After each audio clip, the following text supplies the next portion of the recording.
Hello guys, আসসালামু আলাইকুম। আজকে আমরা রাইড দিচ্ছি। আজকে রাইডটা হবে আমাদের তানজানিয়া থানার দোল্লা নবাবপুর থেকে কুমিল্লা শাহিদগাঁ ময়দানে। আজকে রাইডটার পাশাপাশি আরও অনেক জায়গায় রাইড দেব। সেই রাইডটা হবে গোমতী নদীর ব্রিজে যাব, কুমিল্লা ধর্মসাগর পার, কুমিল্লা শাহিদগাঁ ময়দানে আমরা স্টান্ট প্র্যাকটিস করব। আর আজকে ব্লগটা বেসিক্যালি অনেক বড় হবে, আর সবাই আমাদের ব্লগটা সাথে থাকেন আর এনজয় করতে থাকুন।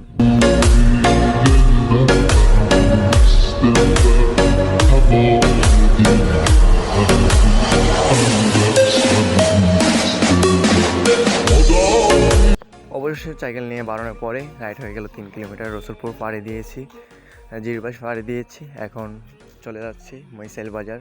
এখন আছি আমি হোসেনপুর পাড়নে মৈশাইল বাজার। অ্যান্ড আপনারা ব্লগটা দেখতে থাকুন আর এনজয় করতে থাকুন।